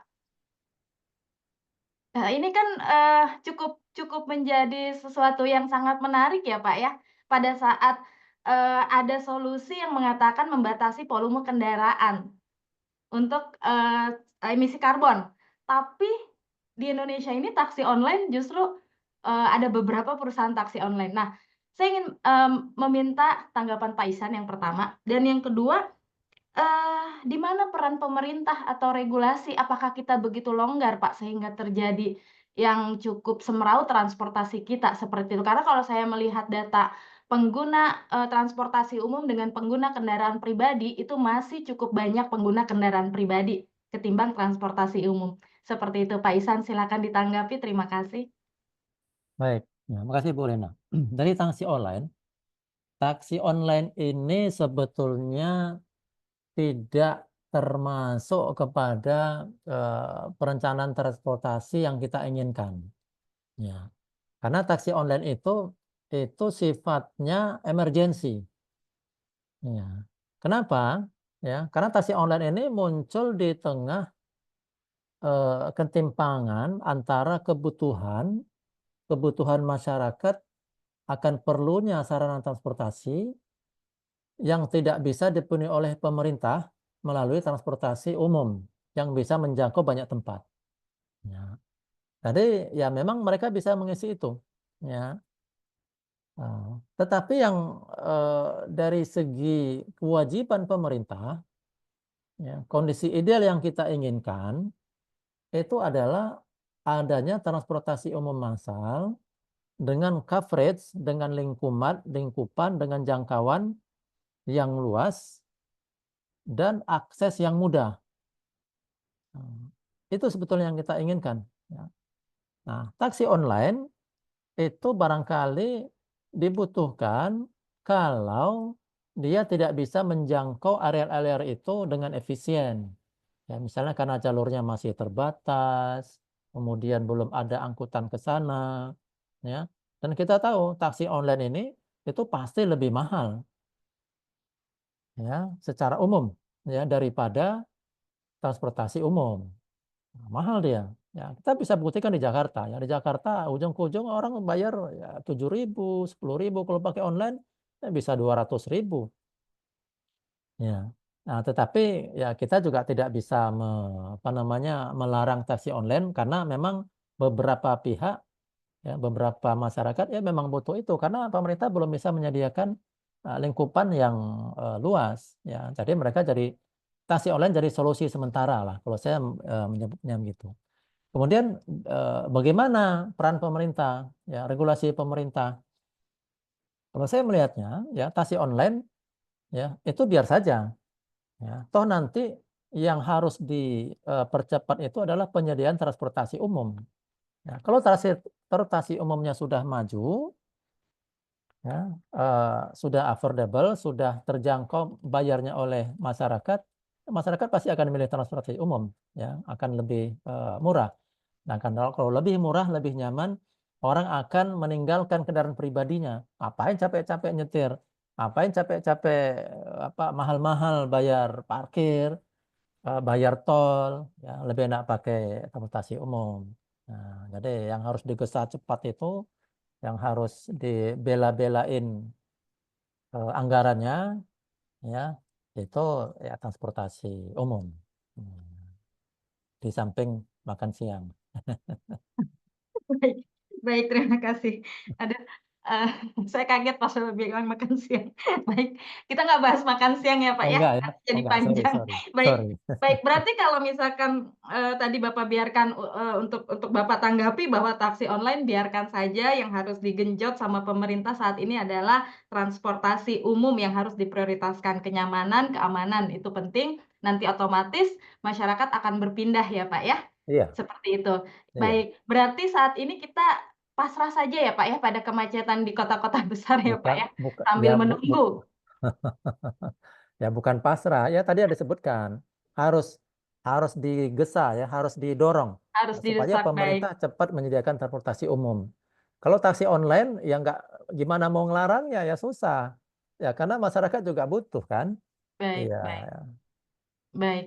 Baik, terima kasih Pak Ihsan atas penjelasannya cukup menarik sekali. Baik, Bapak dan Ibu sekalian silakan, ini sudah ada penanya langsung Pak, dari Pak Satria Teguh. Silakan langsung bertanya Pak Satria. Baik, Assalamualaikum warahmatullahi wabarakatuh. Waalaikumsalam. Salam. Pak Iksan, kalau nggak salah ini kita pernah ketemu waktu pelatihan Askom kemarin ya. Oh ya. Ya, selamat jumpa lagi Pak Iya, Satria. Ya, ya. senang sekali Pak bisa Ya, bertemu. baik. Ya, Nah, makasih. memang Alhamdulillah di sana ketemu orang-orang hebat, salah satunya Ya Pak enggak Iksan ya lah. Pak. Jadi salam dulu Pak, ini Pak dari kota Palembang nih Pak. Oh ya, Kota ya. termacet nomor 8 di Asia kalau nggak salah saya baca, yang lagi heboh-heboh ini kan. Jadi jadi memang kota Palembang ini sekarang sudah tidak nyaman Pak ya, karena dari kecil sampai besar itu terasa sekali kemacetannya Pak ya. Dari pandangan saya orang awam kemarin berpikirnya gini, kenapa nggak dibatasi saja mobilnya gitu kan? Ternyata setelah saya pelajari baca-baca nggak segampang itu karena satu Indonesia luas yang saya baca-baca Pak ya, Indonesia luas, pembangunan tidak merata segala macam. Kemudian eh tapi saya dapat dari presentasi Bapak tadi itu ada satu satu slide yang sangat penting menurut saya itu adalah manajemen transportasi agar dia handal itu seperti berkaca di negara-negara maju seperti di Korea itu pentingnya sistem transportasi yang sudah terintegrasi dengan sistem IT. Jadi apa ya, kalau sekarang ini kan saya nggak tahu apakah saya akan sampai pada masa itu, tapi suatu hari someday eh, sistem transportasi itu akan otonom, semuanya serba otomatis, sistem manajemen juga akan diatur oleh AI. Di tapi nggak tahu apakah usia saya cukup untuk sampai ke sana. Tapi saya yakin masa depan ada di situ, Pak. Jadi, tapi memang Indonesia, eh, saya pikir cita-citanya ingin jadi negara maju kan. Apakah kita jadi penonton atau pemain seperti itu ya? Mudah-mudahan kita jadi pemain. Kalau menurut Bapak, apa yang harus dilakukan untuk sektor-sektor yang terlibat agar Indonesia itu eh, dalam konteks revolusi industri 5.0 itu mampu bersaing Pak dalam hal manajemen transportasi ini. Terima kasih Pak Iksan. Baik, makasih Pak Satria. Ya, jumpa lagi nih. Iya. Jadi eh, kalau kita kan yang paling gampang itu melihat negara yang lebih maju ya, atau yang lebih duluan maju ya dari kita. Ya. Jadi kayak Jepang, ya, Korea. Kalau sekarang juga kota-kota di Cina, ya. Eh, dulu aja saya di Amerika tahun 99, 98, ya. Itu mereka sudah bisa buat lampu lalu lintas itu sinkron. Ya. Jadi kalau kita dengan kecepatan yang sedang dari persimpangan ini menuju kesimpangan berikutnya, kalau kita ngikuti kecepatan yang disarankan, itu kita tidak akan jumpa lampu merah. Kita jumpa lampu hijau terus. Ya, kecuali kalau kita ngebut nanti akhirnya berhenti juga. Nah, itu kan sinkronisasi itu kan diatur itu. Ya. Nah, kalau sekarang lebih mudah lagi karena ada apa? Ya, kita sudah banyak ya teknologi AI, ya, kemudian kamera, kemudian pendeteksi kendaraan secara otomatis. Ya. Kenapa eh, apa orang masih nunggu-nunggu bus lama-lama? Kan dia bisa lihat di aplikasi. Bosnya udah sampai sini, udahlah ngapain ngopi dulu aja. Nanti udah 1 menit mau sampai, baru dikasih peringatan, nit nit nit nit, bos mau sampai baru keluar. Misalnya kayak gitu. Ya, ya pokoknya semuanya menjadi serba mudah karena keberadaan teknologi. Tapi memang kalau jalan itu memang tetap harus diadakan. Ya, jalan, lebar jalan. Kemudian yang harus dihasung itu adalah kedisiplinan berkendara, kemudian antrian, kemudian tanggung jawab untuk mengikuti lalu lintas, kesadaran-kesadaran itu. Kalau teknologi, kalau peralatan, ya itu ya gampang. Ya, cuma mendidik ini yang susah. Nah, itu nanti itu masuk komponen nomor 5 itu. Komponen nomor berapa tadi? Nomor 4 ya, pengguna transportasi. Nah, pengguna transportasi harus diberikan pendidikan ya, dari awal kalau bisa. Ya. Itu Pak Satria, di negara-negara maju, ya itu mereka anak TK-nya itu nggak diajari baca, nggak diajari matematika, mereka diajari cara menyeberang jalan, cara membuang sampah ke tong sampah, kemudian cara antri ketika ngambil makanan, ya, cara berterima kasih sama orang. Kalau kita anaknya diajari membaca, diajari berhitung yang canggih-canggih gitu, tapi antri nggak bisa. Ya, nyebrang jalan main selonong, buang sampah nggak bisa. Ah, nanti ketika ada AI, AI-nya disalahgunakan. Gitu. Tapi saya kira kita semua mesti tetap optimis lah ya. Ya mudah-mudahan ini apa namanya eh, keadaannya bisa menjadi lebih baik ya kalau kesadaran ini muncul bersama. Eh, iya. Terima kasih Pak Satria. Ya, makasih juga Pak Iksan. Sehat selalu Pak ya. Senang bisa menyambung silaturahmi, Pak. Assalamualaikum Sama-sama. Ya, warahmatullahi wabarakatuh. Waalaikumsalam Waalaikumsalam. warahmatullahi wabarakatuh. Terima kasih Pak Satria Teguh Sangkuti atas pertanyaannya dan partisipasinya dalam diskusi kita. Menarik sekali. Silakan Bapak dan Ibu, saya buka kembali untuk yang ingin bertanya atau berdiskusi langsung dengan narasumber kita. Baik, sambil menunggu penanya langsung Pak Ihsan, ini saya bacakan kembali pertanyaan yang sudah masuk di kolom chat. Ini dari Bapak Syafrizal Effendi. Pak Ihsan izin bertanya, bagaimana pendekatan perencanaan transportasi perkotaan untuk alternatif evaluasi dalam kaitannya dengan Andalalin dengan dampak lalu lintas dari pembangunan pusat kegiatan? Mohon pendapat dan pencerahan untuk regulasi terkini, Pak. Silakan. Ya. Terima kasih Pak Saprizal Effendi ya. Ya, ini kaitannya dengan Andalalin ya. Ya. Kalau Andalalin itu kan sudah ada persyaratan-persyaratannya. Ya, misalnya tidak boleh menyebabkan kemacetan, kemudian menjamin keselamatan pengendara, kemudian dampaknya terhadap polusi. Ya. Nah, ini terkait dengan izin-izin sebetulnya, ya, Andalalin. Ya, misalnya kalau sebuah fasilitas dibangun, apakah itu mall atau kompleks perkantoran, ya, atau sarana infrastruktur yang besar, ya, itu hal yang disebutkan tadi yang jadi pertimbangan, apakah kemacetan, keselamatan, kenyamanan, polusi, ya, itu terganggu atau tidak. Nah, itu yang harus dikaji, ya. Nah, perencanaan transportasi, ya, itu perencanaan transportasi di kawasan itu, ya, mesti diuji untuk masing-masing aspek itu. Ya. Untuk sebuah mall misalnya, ya, sebuah mall dengan sekian pengunjung, dengan sekian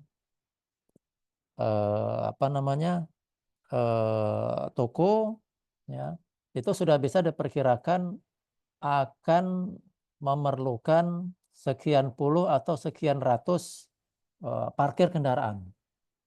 Nah, ketika dalam perencanaan fasilitas itu atau dalam studi kelayakannya atau dalam DED-nya, itu seharusnya normanya ya aturannya itu dicek, ya dicek. Ini tempat parkirnya berapa sih di mall ini? Ya. Nah, itu ada rasionya kan. Nah, kalau misalnya jumlah slot parkirnya jauh daripada kebutuhannya, dipertanyakan. Nah, ini mallnya nggak bisa. Ya, Bapak harus menyediakan tempat parkir lebih banyak karena rasionya nggak cukup. Nanti eh, parkirnya meluber sampai ke jalan. Tadi keluhan-keluhan ya kalau ada mall berdiri itu kemudian akan menyebabkan kemacetan di sekitarnya, itu tidak terjadi kalau studi andalalinnya benar dan pemberian izinnya benar. Ya, karena rasionya sudah dihitung semua. Nah, kira-kira begitu. Ya, sehingga eh, perencanaan transportasi untuk gedung itu atau analisis transportasi di sekitar gedung itu, ya, itu bisa dilihat, bisa dibandingkan dampaknya. Ya, itu baru penyediaan tempat parkir. Ya, belum lagi komitmen-komitmen ya, terhadap keamanan, ya, terhadap polusi. Ya. Nah, item-item itu saya kira mesti disiplin ya, terutama ya nanti kaitannya dengan pemberian persetujuan bangunan gedung, ya PBG. Ya, kalau dulu kan IMB. Ya. Nah, kalau di kota-kota yang tidak terlalu besar, ya barangkali ini belum menjadi perhatian. Ya, tapi kota-kota besar, ya seperti ibu kota provinsi, ya, atau di daerah-daerah yang rawan kemacetan, hal ini harus menjadi pertimbangan di dalam pemberian persetujuan bangunan gedungnya. Ya, diteliti betul. Ya, kalau tidak, ya setiap terjadi pembangunan itu nanti selalu menyisakan atau selalu membuat daerah itu menjadi lebih macet, lebih semrawut. Ya, saya kira itu Pak Saprizal. Ya, jadi kuncinya di analisisnya yang benar, kemudian di persetujuan bangunan gedungnya itu memang serius. ya, untuk menetapkan aturannya dan rasio-rasio kebutuhan sarana transportasi tadi, termasuk parkir. Ya. Iya, baik. Terima kasih Pak Ihsan atas penjelasannya. Demikian Pak Safrizal Effendi, mudah-mudahan menjawab pertanyaan Bapak. Baik, silakan Bapak dan Ibu, kita masih ada waktu. Silakan ada yang ingin bertanya langsung, silakan menggunakan fitur Raise Hand. Saya akan memberikan kesempatan untuk berdiskusi langsung dengan narasumber kita. Silakan. Sambil menunggu yang bertanya atau ingin berdiskusi atau ingin sharing, saya bacakan kembali Pak. Ini pertanyaan yang masuk di kolom chat dari Bapak Aksal, CK Aksal BPPW. Izin bertanya Bapak, jika anggaran terbatas, langkah prioritas apa yang harus diambil untuk sistem transportasi yang efektif? Apakah pengadaan sarana transportasi umum massal, ataukah menambah prasarana seperti pedestrian untuk pejalan kaki dan menambah panjang atau lebar jalan untuk kendaraan? Silahkan Pak Ihsan. Ya, ini sebetulnya kan sifatnya kasuistis ya, masing-masing kasus ya itu tentu porsinya berbeda-beda. Ya. Kalau misalnya peluang untuk menambah lebar jalan itu lebih mudah, artinya space jalannya masih banyak, kiri kanannya masih lapang, ya, itu saya kira lebih mudah untuk dilakukan. Ya, tapi kalau misalnya di tengah kotanya yang macet, ya, dan tidak ada space, ya, itu ya harus dipikirkan, ya, apakah di situ mungkin dibuat pertimbangan untuk dibuat jalan satu arah. Ya. Kalau tidak ada space untuk pejalan kaki di situ, ya nggak mungkin dibuat, ya, pejalan kaki atau dialihkan, ya, dialihkan kendaraannya yang lewat di situ nggak boleh lewat kecuali transportasi umum saja, misalnya. Nah, itu beberapa alternatif tadi, ya, Pak Aksal. Ya, eh, ini biasanya ya bisa diuji dalam tahap apakah studi kelayakan atau perencanaan transportasi tadi untuk beberapa alternatif itu, ya, itu bisa dibuatkan simulasinya, ya, dan beda lokasi, beda permasalahan itu berbeda-beda penanganannya, ya, tapi paling tidak alternatif-alternatif itu, ya, itu bisa diambil, ya, dan dia tidak lari kemana, pasti membangun transportasi umum, melebarkan jalan, mengefektifkan sarana pedestrian, ya, berputar-putar di situ saja. Cuma seberapa besar porsi masing-masingnya, jalan dilebarkan, dilihat kondisinya, ya, apakah ada pedestrian, ya, nah, saya kira demikian. Ya. Ya, baik. Terima kasih Pak Ihsan. Berarti melihat situasi dan kondisi di lokasi ya Pak ya? Iya, benar. Ya. Iya, Ya. baik. Terima kasih Pak Ihsan atas jawabannya. Mudah-mudahan cukup menjawab untuk pertanyaan dari Bapak Aksal. Terima kasih. Ini sudah ada yang raise hand, Pak. Ada 2 orang yang raise hand, tapi saya berikan kesempatan untuk yang raise hand pertama tadi, Bapak Indra Samsul. Silakan Pak Indra bertanya langsung. Ya, Assalamualaikum warahmatullahi wabarakatuh. Salam, Pak Indra. Ya, selamat siang untuk Pak Ihsan dan Ibu Moderator, Ibu Lena. Ya, Pak, ini berkaitan tentang transportasi, itu berkaitan dengan perencanaan kota. Yang saya ini bukan bertanya Pak, mungkin sekedar saran Pak dari Bapak. Oh iya. Kan biasanya begini Pak, yang saya lihat itu di perkotaan itu kan cenderung kita semua di kota-kota besar itu cenderung kayak semrawut begitu Pak, kalau perencanaan begitu.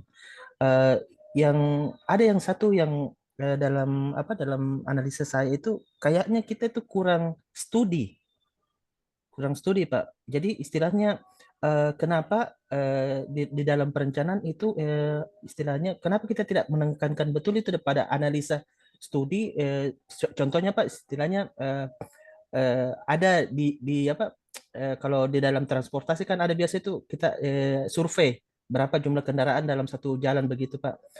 Yang terjadi biasanya Pak, umpamanya satu wilayah di tahun yang lalu dia tidak terlalu ramai. Ketika muncul suatu bangkitan kemacetan seperti ada mall, ada sekolah apa begitu, di situ langsung muncul masalah Pak, kemacetan apa semua begitu. Apakah memang dalam saran Bapak bagaimana? Apakah memang harus kita studi betul hal-hal seperti itu Pak? Seperti lebar jalan, dengan kemampuan bangkitan bangkitan ketika ada istilahnya sarana yang bisa menimbulkan kemacetan begitu Pak. Karena juga berkaitan juga dengan RT RW juga Pak. Karena biasanya ya seperti itu kan orang seenaknya mau bikin mall di sini, mau apa istilahnya tempat pendidikan di sini. Itu kan sebenarnya harusnya bisa ditegur itu Pak, yang begitu-begituan. Istilahnya kalau umpamanya kita mau merencanakan ya ndak boleh ada di situ kalau umpamanya RT RW itu secara istilahnya saklek hierarkinya. Begitu Pak. Bagaimana saran Bapak? Ya, baik Pak Indra Samsul. Ini di mana-mana nampaknya. Saya sering memberikan masukan ke pemerintah daerah ya tentang apa namanya pilihan-pilihan untuk membangun sarana transportasi kota. Misalnya gini Pak Indra, ya saya memahami itu. Ya. Pilihan antara membangun flyover atau melebarkan jalan, ya, itu kan bisa dibuat. Iya. Ya. Atau pilihan untuk melebarkan persimpangan, ya, bukan bangun flyover. Ya. Nah, tapi yang lucunya, ya ini ya, kadang-kadang pemerintah ini kalau tidak bangun flyover dibilangnya enggak keren gitu. Ya. Iya betul. Sehingga Betul. ya, jadi otaknya itu pokoknya bangun yang nampak aja. Nanti itu flyover itu dibangun di zaman saya itu. Gitu. Padahal dia tidak memikirkan ya flyover itu biayanya berapa, kalau ada alternatif yang lain itu lebih efektif yang mana enggak. Ya, jadi kadang-kadang orang itu ya atau pemerintah itu ya ini mungkin di daerah ya, kalau di pusat mungkin lebih matang ya perkiraannya itu studinya itu kadang asal-asalan ya. Atau sudah ada keinginan dulu menurut dia itu harus dibangun flyover, tolong buatkan studinya. Jadi studinya itu ya dibuat seolah-olah disesuaikan dengan selera dari yang memesan. Nah, bukan hanya itu pelabuhan juga banyak kita lihat begitu. Pasar, ya ada ide buat pasar di sini, tolong buatkan studinya. Jembatan, tolong dibuatkan studinya. Ya, jembatan antar pulau misalnya. Ya, nilainya sampai 7 triliun, 5 triliun. Ya, jadi kelayakannya hasilnya apa? Hasilnya layak. Ya, hasilnya menguntungkan. Nah, seperti apa itu 7 triliun untuk bangun jembatan, sampai kapan itu bisa pulang keuntungannya? Akhir-akhirnya seperti itu. Nah, ini sebetulnya tanggung jawab kita juga ini yang konsultan-konsultan ini kan. Ya, Iya betul dibuat Pak. Betul. buat buat studi dicocok-cocokkan, diapakan ya. Nah, tapi kalau misalnya mau serius itu studinya harus benar ya. Studinya harus serius ya. Saya kira alat-alat untuk memberikan pertimbangan terhadap hasil studi itu udah ada. Itu peraturan-peraturan, rasio parkir, rasio lebar jalan, rasio kecukupan apa namanya antara volume dengan capacity. Ya, itu alatnya sudah ada semua. Betul Ya, Pak. cuma kalau kita sudah masuk dalam ranah politik, pertimbangan politik ini memang agak susah nih. Ya, kalau udah masuk ke situ. Ya, tapi kalau para ahli ini, para konsultan, ya orang-orang yang tahu, ya itu memberikan pertimbangannya terus, ya, saya kira keadaannya mudah-mudahan akan lebih baik, ya sehingga solusi dari perencanaan transportasi kita atau solusi dari setiap ada fasilitas umum yang dibangun, ya itu membuat transportasi kita ya bisa nyaman juga gitu ya meskipun dibangun tapi fasilitas transportasinya juga dibangun, parkir, kemudian jalan alternatif, pedestrian, ya mudah-mudahan ya. Ya, gitu Ya, Pak Indra ya, sama-sama berjuang kita di daerah ini. betul Pak. Ya. Makasih Oke. banyak sarannya, Pak. Ya, sama-sama Pak Iya. Indra. Ya, baik. Terima kasih Pak Indra sudah bergabung dalam diskusi kita. Pak Ihsan, terima kasih atas masukannya. Baik, ini sudah ada penanya langsung juga, langsung saja Pak Hendra Jaya. Silakan Pak, langsung bertanya. Mic-nya. Oke. Terima kasih Mbak Lena Ya, Yunari. silakan. Izin langsung. Assalamualaikum Pak Ihsan. Salam Pak Indra Jaya, silakan. Ya, ini kaitannya dengan transportasi Pak dan mobilitas, peneliti sistem transportasi yang efektif. Tapi kaitannya saya dengan energinya Pak ya, Iya Pak. energinya. Kaitannya dengan energinya sesuai dengan energi baru terbarukan. Kalau kami teliti di sini, sekarang kita menggunakan energi fosil Pak ya, bahan Iya. bakarnya fosil. Sekarang ada perubahan secara mobilitas akan diganti ke elektrikal. Dalam penggantian elektrikal itu kan akan merubah total bahwa mobil-mobil yang kendaraan terutama bus maupun apa yang kaitannya ke transportasi umum itu harus dirubah menjadi elektrikal dan banyak sekali nanti bangkai-bangkai mobil yang tertumpuk di istilahnya di kota ataupun di manalah istilahnya digantikan dengan adanya transportasi dari elektrikal. Bagaimana kalau usul diganti dengan hidrogen, Pak? Hidrogen itu bisa dimanfaatkan langsung tanpa merubah keseluruhan, tapi hanya karburator yang dirubah. Terus untuk penggeraknya itu hidrogen energinya. Suatu contoh sekarang pembangkit listrik di Muara Karang dia menggunakan hidrogen, Pak. Karena setelah diganti ke hidrogen, ya itu di kota juga nanti yang tidak timbul tumpukan-tumpukan sampah bekas-bekas mobil yang akhirnya tidak digunakan karena perubahan dari energi fosil ke elektrikal gitu. Sekarang apa ada mungkin ada yang menggunakan energi dari hidrogen? Mungkin ada Pak, tapi masih jarang sekali Pak. Sekian Pak, terima kasih Pak Ihsan. Assalamualaikum warahmatullahi wabarakatuh. Waalaikumsalam warahmatullahi wabarakatuh. Salam. Ya, Pak Indra Jaya, makasih. Ya, tadi memang energi baru dan terbarukan itu tujuannya kan yang pertama untuk mengatasi kelangkaan BBM nanti ya. Ya. Kemudian yang kedua untuk supaya emisinya bisa menjadi lebih baik. Ya. Nah, alternatifnya kan itu bisa pertama memakai BBM dari nabati ya, dari tumbuhan, ya, misalnya biofuel ya dari sawit atau dari yang lain ya, tetapi masih bahan bakar minyak juga, ya, dan tetap menghasilkan polusi, emisi karbon meskipun lebih sedikit barangkali. Ya. Kemudian alternatif yang lain menggunakan listrik. Ya, kalau listrik ini kan sebetulnya pakai baterai Pak ya. Ya, jadi listrik digunakan untuk mencas baterai. Nah, dengan baterai itu yang diletakkan di kendaraan kita, baterai itulah yang menggerakkan apa namanya rodanya, ya roda kendaraan kita. Sebetulnya antara pemakaian aki ya dari listrik itu dengan hidrogen ya itu hampir sama saja. Ya. Dan yang kalau misalnya Pak Hendra menyebutkan bangkai-bangkai kendaraan itu barangkali bukan kendaraannya, tapi mesinnya. Ya, jadi mesinnya itu diganti dengan ya penggerak dari untuk penggerak apa namanya rodanya itu melewati aki atau dengan alat yang bisa menghasilkan energi dari hidrogen.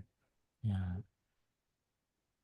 Cuma kalau hidrogen ini saya tidak terlalu paham Pak Endra kalau digunakan untuk kendaraan. Ya, mungkin terkait dengan keselamatan, terkait dengan kepraktisan, Ya, karena kalau gas hidrogen ini kan kalau tidak dikendalikan dengan baik, ya itu mungkin apakah menimbulkan kebakaran lebih mudah, lebih mudah terbakar atau seperti apa? Ya itu tentu kalau studinya itu tentang itu sudah bagus dan sudah cukup banyak prototipenya, saya kira tentu ya orang akan menggunakan hidrogen. Tapi yang lebih sering sekarang digunakan itu adalah penggunaan mobil listrik yang listriknya dikonversi menjadi aki. Nah, seperti Tesla itu kan. Nah, Tesla itu kan dari listrik di charge mobilnya, kemudian disimpan energinya di aki, baru aki itu yang menggerakkan roda mobil kita. Itu pun masalah juga. Ya, banyak juga kendaraan-kendaraan yang terbakar ya karena akinya bermasalah. Ya, bahkan sepeda motor listrik juga beberapa kita lihat terbakar. Ya, itu mungkin perlu waktu lah. Ya, tapi ya, setuju ya kalau misalnya hidrogen ini bisa lebih murah dan juga aman, ya saya kira ya tinggal waktu saja yang membuktikannya apakah dia bisa efisien nanti atau tidak. Ya. Lebih baik kita menunggu saja. Ya. Tapi yang jelas yang paling murah sekarang memang BBM. Yang paling murah BBM. Dan Betul, konversi fosil. ya fosil Pak. Dan konversi yang fosil ke listrik itu sedikit sekali Pak di dunia ini. Ya, masih sedikit. Ya, 90% itu masih fosil. Ya, di bawah 10%, di bawah 10% yang tadi ya listrik pakai apa tenaga matahari, surya gitu. Ya, mudah-mudahan teknologi ke depan ya bisa lebih baik ya sehingga yang energi fosil ini menjadi cepat tergantikan dan polusinya bisa lebih rendah. Ya. Makasih Pak Endra. Baik, terima kasih Pak Ihsan. Ya, baik, terima kasih Pak Hendra. Baik, Pak Ihsan, ini masih ada pertanyaan di kolom chat, saya bacakan kembali. Untuk yang ingin bertanya langsung mungkin boleh silakan saya berikan satu kesempatan lagi sebelum waktu kita habis. Ini ada pertanyaan dari Bapak Victor Endoen. Salam sejahtera, Pak. Informasi yang baik dan menjadi ilmu buat kami. Saya ingin bertanya apa pendapat Bapak terkait diterapkan pembatasan penggunaan kendaraan pribadi sehingga dapat mendukung sistem transportasi yang efektif untuk kota-kota besar. Terima kasih. Silakan Pak Ihsan. Ya, makasih Pak Victor. Victor Endon ya. Iya. Ya. Kalau pembatasan kendaraan pribadi itu sepertinya hal yang sifatnya emergensi ya, dan itu nampaknya berlaku di Jakarta. Ya, saya nggak tahu kota-kota yang lain mana yang sudah ada pembatasan kendaraan pribadi. Ya, kalau di Jakarta itu kan ada sistem 3 in 1, kemudian ada sistem ganjil genap, ya itu kan pembatasan namanya. Ya, itu menurut saya sudah sampai pada hal yang emergensi itu. Artinya memang ya jalannya memang nggak akan muat kalau dibiarkan saja semua kendaraan itu bebas menggunakan jalan ya pada hari-hari tertentu atau pada jalan-jalan tertentu ya. Nah, sehingga itu harus dilakukan ya. Dan itu menurut saya tentu sudah ada pertimbangannya ya.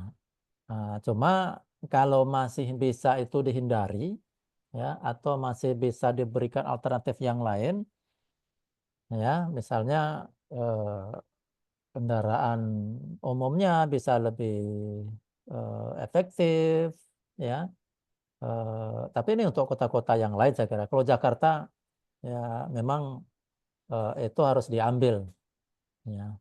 Nah, tinggal lagi ya sistem 3 in 1 ini yang kalau saya melihat ya kadang tidak efektif juga ya karena kadang diakali kan ya bukannya orang mengefektifkan perjalanannya tapi diakali dengan orang disuruh naik supaya cukup 3 orang gitu. Ya, itu kan tujuannya nggak tercapai sebetulnya. Tapi kalau ganjil genap saya kira itu efektif, ya efektif. Tapi tentu pada ruas jalan tertentu, ya tidak semua ruas jalan. Artinya ruas jalan yang memang sangat bermasalah, ya karena tidak ada alternatif yang lain lagi. Ya kalau saya setuju saja itu, ya, ya untuk tujuannya untuk supaya ya mengurangi kemacetan. Ya. Ya, baik. Terima kasih Pak Ihsan atas tanggapannya. Pak Victor mudah-mudahan cukup memuaskan atas pertanyaan Bapak. Baik, silakan Bapak dan Ibu saya berikan satu kesempatan penanya terakhir yang ingin bertanya langsung kepada narasumber kita.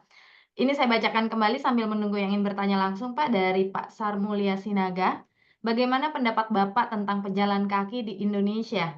Sedangkan trotoar sudah digunakan PKL. Bagaimana pula dengan penggunaan jalan terhadap kelas kendaraan, becak dan lain-lain? Silakan Pak. Iya, ini memang masalah kita ya.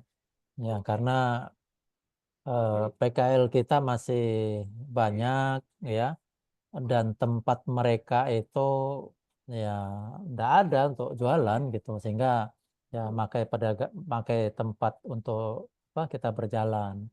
Ya. Dan memang PKL itu asalnya itu memang dia jualannya di tepi jalan. Ya, ini kalau saya ceritakan sejarahnya PKL, pedagang kaki lima ya. Kaki lima itu kan dari 5 kaki itu. Ya. 1 kaki itu kan 30 cm. Berarti kalau 5 kaki itu 5 kali 30 cm, 1,5 meter. Dan memang dia jualannya di tempat yang eh, lebarnya 5 kaki itu. Memang situ tempat jualannya dulu gitu ya. Nah, tapi kalau sekarang ya memang mesti ada tempat untuk pejalan kaki kalau kita mau transportasi kita menjadi efektif ya. Orang kalau pakai kendaraan umum turun dari halte terus dia jalan di mana? Pasti jalan di pedestrian harusnya, bukan jalan di tepi jalan, nanti kesenggol lagi sama busnya. Nah itu.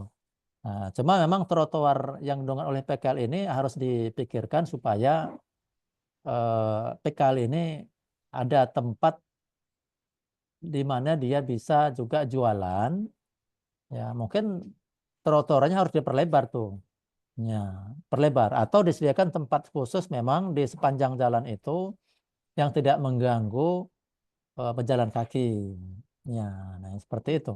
Nah ini tantangan ya. Kalau di Jakarta kita lihat karena trotoarnya lebar, ini di beberapa tempat ya, trotoarnya lebar, ya PKL masih bisa jualan juga, ya. Tetapi ya PKL-nya jangan pakai seluruh ruang jalan. Kalau trotoarnya 3 meter, ya dia makainya cuma 1,5 meter ya, mungkin ya. Ya beberapa tempat yang diperbolehkan. Karena kalau dihapus semua PKL, ya kasihan juga. Itu bagian daripada masyarakat kita juga. Kalau saya nggak setuju juga itu PKL dihapus semua gitu. Karena ya itu bagian dari masyarakat yang harus diperjuangkan. Cuma yang nggak boleh pakai semua ruas pedestriannya gitu harus diatur. Gitu. Kemudian bagaimana penggunaan jalan terhadap kelas kendaraan becak ya. Nah, ini maksudnya pembatasan ya tadi ya. Ya, becak itu memang harus dibatasi. Ya, dia nggak boleh masuk ke kalau tadi kelas jalannya tuh nggak boleh masuk ke arteri. Nggak menurut saya juga nggak boleh masuk ke kelas hierarki jalan kolektor. Ya bolehnya di jalan lokal aja. Ya harus dibatasi karena kalau dia masuk ke jalan arteri yang kendaraannya laju atau jalan kolektor yang kendaraannya rame laju, ya becak nggak bisa mengimbangi lajunya. Ya, bisa ketabrak dia atau bisa terjadi kecelakaan. Becak tidak dilarang, cuma hierarkinya harus ditempatkan di jalan lokal. Nah, gitu. Ya. Jadi Iya. hierarki itu penting ya. Ya. Ya, baik. Terima kasih Pak Ihsan. Baik, langsung saja ini sudah ada penanya langsung Pak, Ibu Popi Indrayani. Silakan Ibu langsung saja bertanya. Baik, terima kasih untuk kesempatannya. Salam kenal, Pak.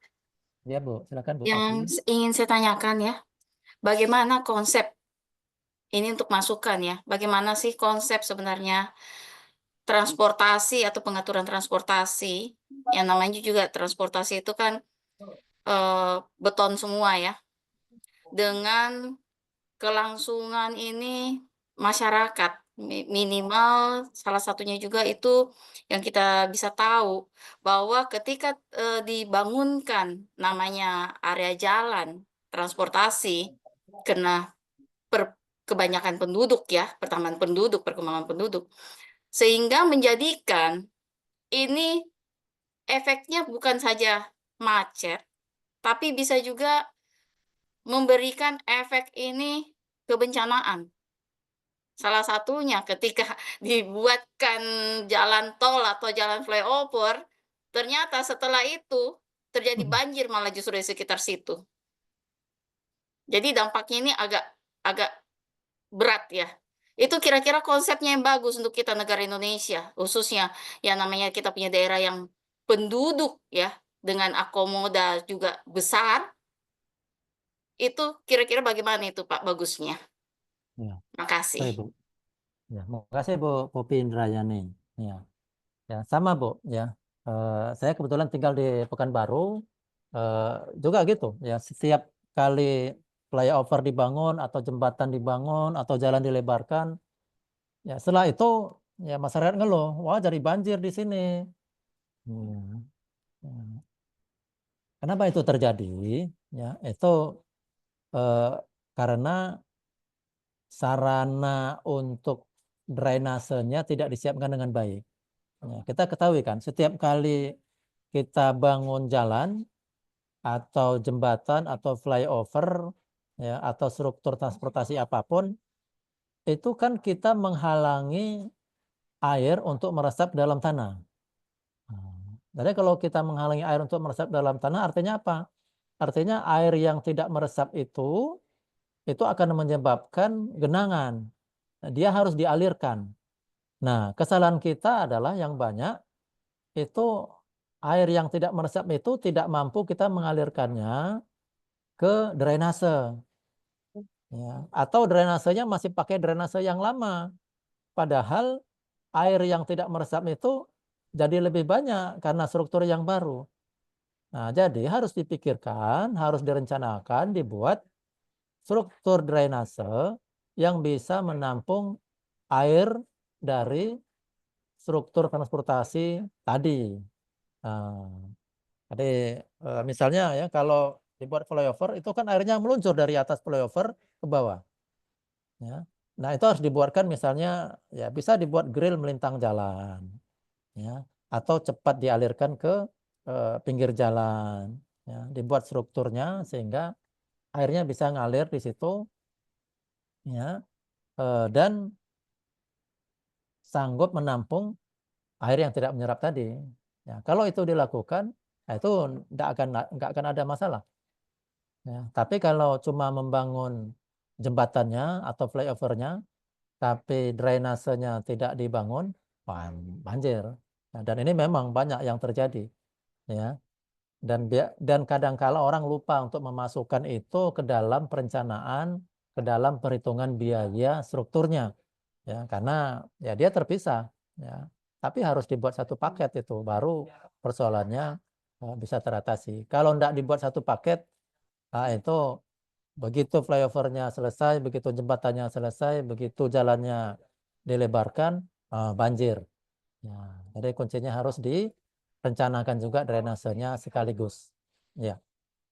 Iya, baik. Terima kasih Pak Ihsan atas tanggapannya.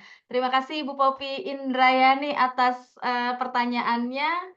Baik, pertanyaan Ibu Popi ini mengakhiri Pak karena waktu sudah pukul 15 lebih 2 menit.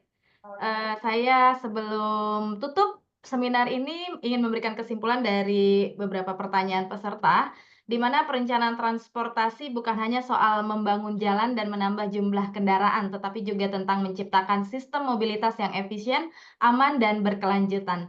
Dengan perencanaan yang baik, kota dapat mengurangi kemacetan, meningkatkan kesejahteraan masyarakat, mengurangi dampak lingkungan, mendukung pertumbuhan ekonomi, dan meningkatkan keselamatan di jalan raya.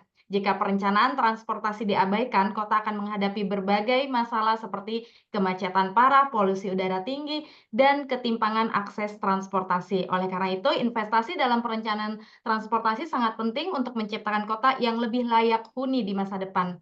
Baiklah Bapak dan Ibu sekalian, kita sudah di penghujung acara pada sore hari ini. Sebelum saya tutup, saya ingin persilakan kepada Bapak Muhammad Ihsan untuk memberikan closing statement ya Pak, silakan. Baik, terima kasih Bu Lena, Bapak Ibu semua. Terima kasih atas kehadirannya di ruang seminar ini. Jadi transportasi itu adalah kebutuhan kita semua. Ya, barangkali kita yang tinggal di perkotaan khususnya ini menjadi kebutuhan primer kita. Ya, kita tidak akan bisa memenuhi kebutuhan harian kita tanpa melakukan transportasi atau perjalanan.